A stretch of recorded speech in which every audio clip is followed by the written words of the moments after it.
Según se dice, cuando Tron llegó a los cines en 1982, nadie en Hollywood esperaba que una película sobre un humano atrapado dentro de un mundo digital revolucionaría al cine. Ahora, con el estreno de Tron Ares, haré un repaso de esta franquicia para averiguar cómo esa apuesta pionera, aunque incomprendida en su época, cambió el rumbo de los efectos visuales. También hablaré un poco de Tron el Legado, que escribiendo este guión recordé que fue una experiencia tan importante para mí que fue la primera película a la que le escribí una review hace ya 15 años. Te contaré también un poco sobre lo que pudo ser su secuela y por qué esta tercera entrega, Tron Ares, sea cual sea su resultado en taquilla, podría redefinir el universo digital.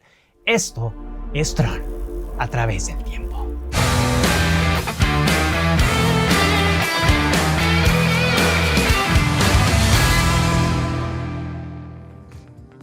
El verano de 1982 sin duda fue uno de los mejores para el cine de ciencia ficción, por lo menos con el tiempo. Películas que hoy vemos como grandes clásicos del género apenas llegaban a las salas de cine. Mientras Steven Spielberg sorprendía con E.T. el extraterrestre para Universal Pictures, Ridley Scott presentaba su maravillosa distopía Blade Runner para Warner Bros. Pictures. Y en medio de esto, con solo unas semanas de diferencia en su estreno, se encontró Disney con un experimento que buscaba terminar con esta imagen de cine familiar que nomás no lograba conectar con el público joven. Una película que irrumpió como un experimento cinematográfico radical y un riesgo creativo inusual para Disney. Tron no era una fantasía infantil ni una historia animada clásica, sino una apuesta futurista que incorporaba por primera vez imágenes generadas por computadora a una producción en acción real de gran escala. Algo que hoy vemos como lo más normal del mundo, pero que hace 43 años se consideraba todo un milagro. La película, protagonizada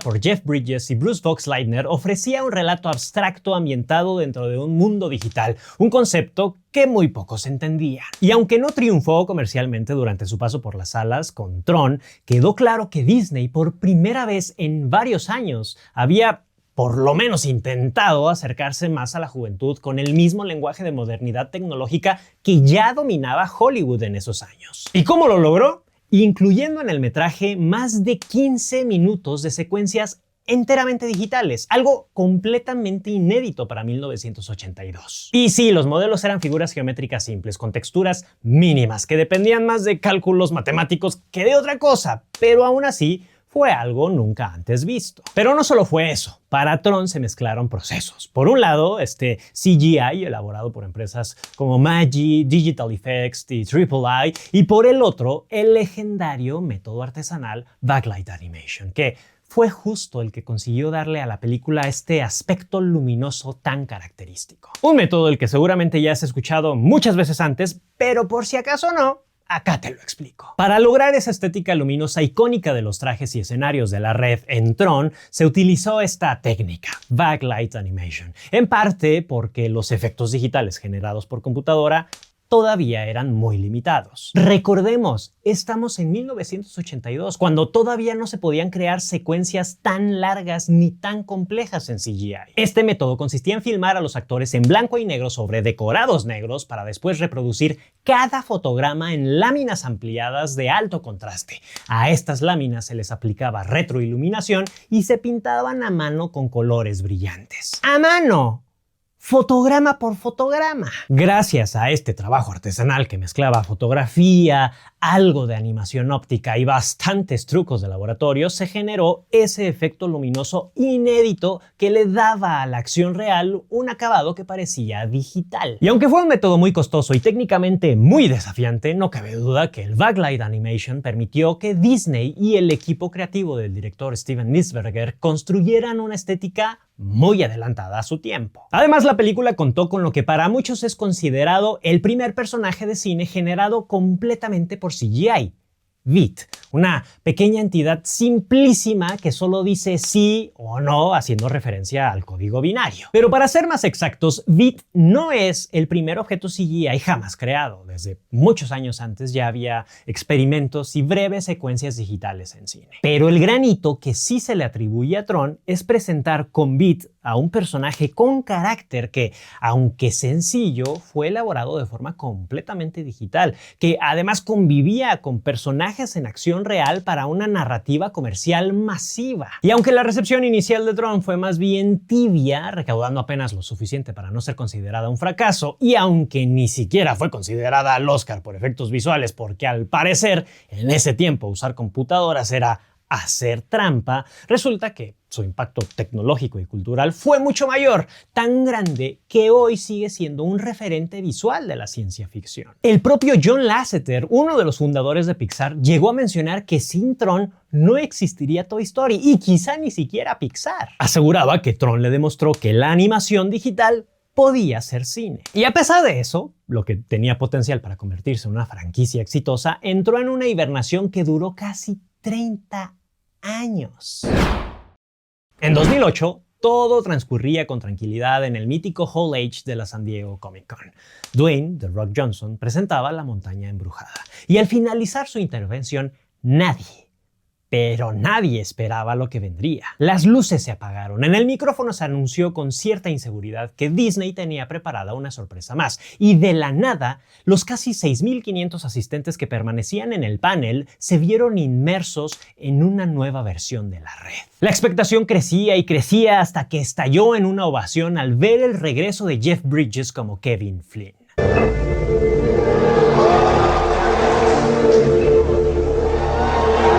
En ese auditorio se presentaba ante la porción más apasionada del mundo, Tron 2. Lo que nadie ahí sabía es que no era como tal un anuncio oficial de la secuela, sino más bien un experimento, una prueba visual para medir precisamente la reacción del público y con ello conseguir la ansiada luz verde para el proyecto. Y sí, como ya lo sabemos, la enorme sorpresa y el arriesgado experimento fueron todo un éxito. Disney autorizó la secuela y Joseph Kosinski, quien creó esa prueba visual, continuó adelante con la dirección del proyecto. Que si vieron mi video dedicado a la filmografía de Joseph Kosinski, recordarán que esta fue su primera película y recordarán también por qué, aunque nunca antes había dirigido un largometraje, fue elegido para estar al frente de tan ambiciosa producción. Y si no has visto ese video, ¿qué esperas? Te lo dejo por acá. Ponle pausa a este, ve a verlo y regresa para continuar. Después de la prueba, las cosas se tranquilizaron por completo y no fue sino hasta la Comic Con del siguiente año, en 2009, cuando Disney presenta lo que se suponía solo era una prueba visual como el teaser oficial de la película, ahora bajo el título Tron: El Legado. Una película que prometía expandir el universo digital de Tron con tecnologías modernas y un rediseño inspirado en la combinación del modernismo minimalista con el futurismo digital y hasta un poco de brutalismo. Obra en gran parte del conocimiento en arquitectura del mismo Joseph Kosinski. La clave visual estuvo en el contraste entre la oscuridad de los fondos y los acentos neón, lo que permitió ampliar el legado estético de Tron de 1982 y al mismo tiempo crear una iconografía inconfundible, mucho más moderna y que permanece en la franquicia hasta el día de hoy. Además, se construyeron sets físicos a gran escala y luego ampliados mediante CGI, permitiendo que los actores convivieran con un entorno real, lo que facilitó su actuación, y a nosotros como audiencia nos dio una sensación de materialidad que, la verdad, siempre se agradece. Además, dentro de este esfuerzo por crear sets híbridos, tuvimos también el uso de modelos físicos para las motos de luz, que después recibieron retoques digitales, convirtiéndolas en una de las piezas fundamentales y quizá de las más esperadas desde su primera parte y de las más recordadas luego de su estreno. Pero además del impacto visual que provocó su diseño de producción, así como Tron casi 3 décadas atrás significó un gran avance en cuanto al uso del CGI, en esta ocasión el reto más ambicioso fue rejuvenecer digitalmente a Jeff Bridges para interpretar a Clu. Y si bien no fue la primera vez que esto se intentaba, por ahí años atrás tuvimos el rejuvenecimiento de Brad Pitt en el curioso caso de Benjamin Button o el de Patrick Stewart e Ian McKellen para X-Men: La Batalla Final. A Tron: El Legado sí se le considera una de las pioneras en el uso de esta técnica de rejuvenecimiento digital para un personaje principal, en este caso el antagónico principal, quien además aparece durante una buena parte del metraje y también convive durante muchos momentos con otros personajes reales. Y sí, la verdad es que para nada fue perfecto y aunque en lo personal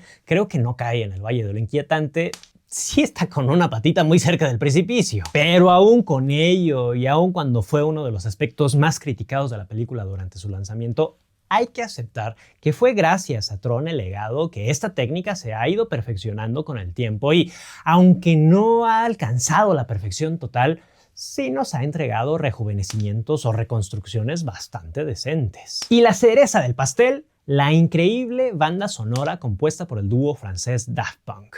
Descansen en paz. Todos estos elementos convirtieron a Tron el Legado en todo un espectáculo visual y auditivo, considero, también adelantado a su tiempo. Terminó siendo una película que dividió a la crítica y a la audiencia. Y si bien no fue un fracaso total en taquilla, tampoco le fue muy bien. Muchos sí consideran sus números como decepcionantes en proporción a su presupuesto, entre 170 y 220 millones de dólares, más los gastos de distribución y una muy explosiva campaña de publicidad. Al final, sus números en taquilla con solo 400 millones de dólares estuvieron muy lejos de las altas expectativas que tenía Disney, que esperaba se convirtiera en una nueva franquicia millonaria muy a la altura de Piratas del Caribe. Pero aún con estos puntos en contra, con el tiempo, su valor cultural, su diseño visual y la increíble música de Daft Punk le dieron a Tron el Legado un lugar muy merecido como película de culto. Y aunque no alcanzó los números previstos por el estudio, sí se llegó a considerar la realización de una tercera parte que continuaría el arco narrativo del Sam Flynn de Garrett Hedlund,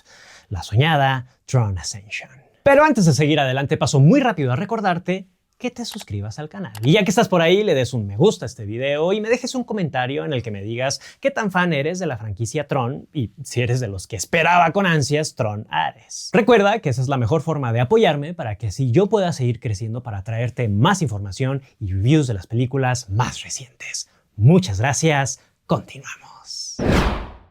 Después de Tron el Legado, Joseph Kosinski se encontró al frente de la preproducción de la tercera parte de la franquicia, una película cuyo título provisional fue Tron Ascension. La gestación de la película estuvo activa entre 2010 y 2015. Los avances que se lograron: el guión estaba bastante avanzado, incluso se hablaba de comenzar a filmar en otoño de 2015. Garrett Hedlund, Olivia Wilde, Bruce Boxleitner y Jeff Bridges, los miembros del reparto de Tron y Tron el Legado, estaban confirmados para regresar. Incluso se rumoraba que Cillian Murphy regresaría como Ed Dillinger Jr. y sería uno de los villanos de la película. En el Inter, en 2012, hasta se estrenó una serie animada, Tron Uprising, considerada dentro del canon, una historia que se desarrolla entre Tron y Tron el Legado, y que respetaba la estética desarrollada por Joseph Kosinski, quien además participó como consultor creativo. Hago énfasis en todo esto porque las cosas con esta tercera parte de verdad sí estaban muy activas, aunque existían algunas dudas gracias a la sobreexplotación de otras franquicias como Marvel y Star Wars, que para ese momento ya pertenecían a Disney y que acaparaban grandes inversiones, mucho más atención y tenían mayor potencial comercial. Pero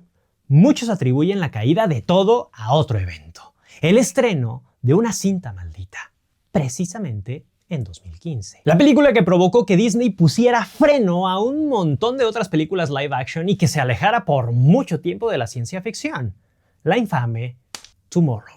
Una película protagonizada por George Clooney y Britt Robertson y dirigida por Brad Bird, basada en la tierra Tomorrowland de los parques de diversiones Disneyland y Magic Kingdom. Algo similar a lo que quisieron hacer con Piratas del Caribe y La Mansión Embrujada, pero sin el éxito, sobre todo de Piratas del Caribe. Tomorrowland tuvo un presupuesto reportado de 190 millones de dólares, más las sumas correspondientes de distribución y publicidad. Se estima que costó entre 280 y 330 millones para una muy alarmante recaudación de solo 209 millones de dólares. Solo 20 milloncitos más que su presupuesto. Por supuesto, el monumental fracaso de la película encendió las alarmas en Disney y se tomaron decisiones radicales. Según el mismo Joseph Kosinski, estaban a semanas de comenzar a filmar Tron Ascension. Tenían sets diseñados, vestuario listo, pero de un día para otro, solo 7 días después del decepcionante estreno de Tomorrowland en cines,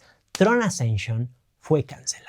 De esta forma, la franquicia entró en otro estado de hibernación indefinida, pero con una base de fans muy sólida que exigía el regreso a la red. Una petición que se vería materializada después de casi una década con la película que se estrena este fin de semana. Tron regresa a la pantalla grande 43 años después de su primera parte y a 15 de su segunda entrega con Tron Ares, la que para muchos es la sucesora espiritual de lo que nunca pudo ser. Y es que aunque Tron Ascension nunca llegó a filmarse, muchas de sus ideas sobrevivieron y sirvieron de base para Tron Ares. Y eso en gran parte gracias a que Jesse Wigutow, quien escribió los primeros borradores de Ascension junto con Joseph Kosinski, regresó para esta tercera entrega ya consolidada y por lo que se puede ver con Ares y gracias al montón de detalles que se conocían de la tercera entrega desde antes de que fuera cancelada, no dudó ni un poco en retomar un montón de ideas que ya tenía desarrolladas. Explorar el choque entre el mundo digital y el mundo real, mostrando qué ocurriría si programas de la red lograran existir fuera de su entorno virtual. Premisa que vemos materializada con Ares de Jared Leto, el nuevo programa protagonista, quien cruza la frontera digital para materializarse en la Tierra, que en Ascension hubiera sido Quorra de Olivia Wilde. También, como les dije hace unos momentos, había planes para dar continuidad a la idea de los herederos del poder corporativo con el hijo de Dillinger como posible antagonista. Para esta película, Cillian Murphy no regresa como Ed Dillinger Jr., pero sí tenemos la presencia de Evan Peters como Julian Dillinger, que hasta donde se sabe es su sobrino, nieto del Ed Dillinger de David Warner. De alguna forma, Ares conserva el espíritu de Ascension, que aunque quedó congelado desde 2015, sus semillas narrativas germinaron con una nueva entrega que busca ofrecer un relato más actual, conectando las diferentes preguntas acerca de los avances de la tecnología de cada era, de los 80, de los 2000, con los debates contemporáneos sobre la inteligencia artificial y sus consecuencias en la sociedad humana. La película es dirigida por Joaquin Rooning, nadie ajeno a Disney. Previamente dirigió Maléfica, Dueña del Mal, y codirigió Piratas del Caribe, La Venganza de Salazar, y cuenta con el regreso de Jeff Bridges como el mítico Kevin Flynn. Pero creo que lo que más expectativa genera entre los fans es su impacto visual y musical, que deben alcanzar la vara tan alta que dejó Tron el legado. A nivel visual se espera un salto mucho mayor con efectos especiales que integran tecnologías de renderizado de última generación y simulación en tiempo real para permitir una fusión más orgánica entre actores y entornos digitales. Algo muy similar a lo hecho con The Mandalorian. Y esto debido a que, a diferencia de las entregas anteriores donde la red dominaba como escenario virtual, en esta ocasión los efectos especiales se enfocan en mostrar cómo un programa virtual logra encarnarse en el mundo físico, lo que exige recrear materiales, texturas y movimientos con un hiperrealismo que no se había visto antes en la saga, pero sin alejarse de la identidad visual que tanto caracteriza a la franquicia. Y en cuanto a lo musical, pienso que no pudieron haber elegido una mejor opción. Con un sonido muy cercano al de Daft Punk y grandes éxitos de bandas sonoras como La Red Social, Challengers, Watchmen y muchas producciones más, Nine Inch Nails promete generar un ambiente auditivo ultra inmersivo, muy acorde a lo que los fans, sobre todo de Tron el Legado, esperan. La película llega a los cines en México este jueves 9 de octubre y para el momento de subir este video seguramente ya estará disponible su respectiva Honest Review aquí en La Guarida. Así que te la dejo por acá. Tron nació como una rareza incomprendida. Tron, el legado, perfeccionó el espectáculo visual y Tron Ares busca plantearnos la pregunta sobre qué tan listos estamos para que lo virtual ponga un pie en la realidad. Con Tron Ares no solo estaremos presenciando el siguiente capítulo de la franquicia, sino que también seremos testigos del resultado de la evolución de décadas en innovación visual. Y ya sabes, como siempre, me interesa conocer tu opinión, así que si ya viste la película, escribe en los comentarios si te gustó o no, o si prefieres las pasadas, y si no la has visto, dime si estás interesado en hacerlo. Y muy importante, cuando vayas a verla, regresa a este video y cuéntame qué te pareció. Si te gustó este video, dale like, comparte y suscríbete a nuestro canal. Yo soy Jonas Alcaraz y nos vemos pronto.